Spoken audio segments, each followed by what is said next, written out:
ಆತ್ಮೀಯ ವೀಕ್ಷಕರೇ, ತಮ್ಮೆಲ್ಲರಿಗೂ ಸ್ವಾಗತ ನಮ್ಮ ಯೂಟ್ಯೂಬ್ ಚಾನಲ್ ZB ಲರ್ನಿಂಗ್ ಸೆಂಟರ್ನಲ್ಲಿ. ವೀಕ್ಷಕರೇ, ಇಂದಿನ ಈ ಒಂದು ವಿಡಿಯೋದಲ್ಲಿ ಕರ್ನಾಟಕ ರಾಜ್ಯ ಸರ್ಕಾರಿ ನೌಕರರ 7ನೇ ವೇತನ ಆಯೋಗದ ಕುರಿತು ವಿಜಯ ಕರ್ನಾಟಕ ದಿನಪತ್ರಿಕೆಯಲ್ಲಿ ಬಂದಿರುವ ಒಂದು ಇಂಪಾರ್ಟೆಂಟ್ ಅಪ್ಡೇಟನ್ನು ತಮ್ಮೊಂದಿಗೆ ಶೇರ್ ಮಾಡ್ತಾ ಇದ್ದೀನಿ.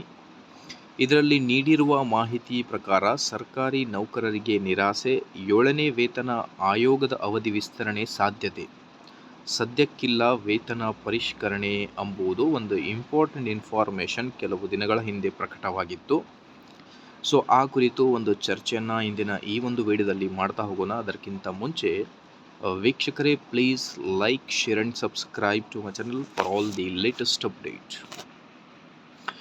ನಿವೃತ್ತ ಮುಖ್ಯ ಕಾರ್ಯದರ್ಶಿ ಸುಧಾಕರ್ ರಾವ್ ಅಧ್ಯಕ್ಷತೆಯ 7ನೇ ರಾಜ್ಯ ವೇತನ ಆಯೋಗದ ಅವಧಿ ಮತ್ತೆ 6 ತಿಂಗಳು ವಿಸ್ತರಿಸುವುದು ಬಹುತೇಕ ಖಚಿತವಾಗಿದ್ದು, ಸದ್ಯಕ್ಕೆ ರಾಜ್ಯ ಸರ್ಕಾರಿ ನೌಕರರ ವೇತನ, ಭತ್ಯೆ ಮತ್ತು ಸೌಲಭ್ಯಗಳ ಪರಿಷ್ಕರಣೆ ಅನುಮಾನವಾಗಿದೆ ಅನ್ನುವುದು ಒಂದು ಇನ್ಫಾರ್ಮೇಷನ್ ಕೆಲವು ದಿನಗಳ ಹಿಂದೆ ವಿಜಯ ಕರ್ನಾಟಕ ದಿನಪತ್ರಿಕೆಯಲ್ಲಿ ಪ್ರಕಟವಾಗಿದೆ. ಸೊ ಇದರಲ್ಲಿ ನೌಕರರ OPS ನಿರೀಕ್ಷೆ ಕೂಡ ಇದೆ.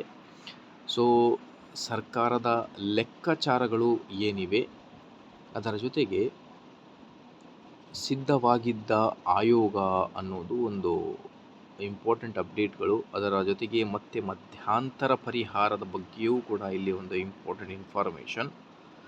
ಸೊ ಹಾಗಾಗಿ ಮಾನ್ಯ CS ಷಡಾಕ್ಷರಿ ಸರ್ ಅವರು 7ನೇ ರಾಜ್ಯ ವೇತನ ಆಯೋಗವು ನಿಗದಿಯಂತೆ ನವೆಂಬರ್ 3ನೇ ವಾರದಲ್ಲೇ ವರದಿ ನೀಡಲಿದ್ದು, ನಿಗದಿಯಂತೆ ಸರ್ಕಾರ ಜೂನ್ 22ರಿಂದ ಪೂರ್ವಾನ್ವಯವಾಗಿ ವೇತನ ಪರಿಷ್ಕರಿಸಲಿದೆ ಎಂಬ ವಿಶ್ವಾಸವಿದೆ ಅನ್ನೋದರ ಬಗ್ಗೆ ಒಂದು important information CS Shadakshari sir ಅವರು ಕೂಡ ನೀಡಿದರು ಅಂದಿನ ಆ ಒಂದು ದಿನಪತ್ರಿಕೆಯಲ್ಲಿ. Hope for the best. ಇನ್ನು 2ರಿಂದ 3 ದಿನಗಳ ಒಳಗೆ 7ನೇ ವೇತನ ಆಯೋಗದ ಕುರಿತು ಖಂಡಿತವಾಗಿ ಏನಾದರೂ ಲೇಟೆಸ್ಟ್ ಅಪ್ಡೇಟ್ ಬಂದೇ ಬರುತ್ತೆ ಅನ್ನೋದೊಂದು ನಂಬಿಕೆ ಇದೆ. ಇದೇ ಥರ ಎಲ್ಲ ಅಪ್ಡೇಟ್ಗೋಸ್ಕರ ಲೈಕ್, ಶೇರ್ ಆ್ಯಂಡ್ ಸಬ್ಸ್ಕ್ರೈಬ್.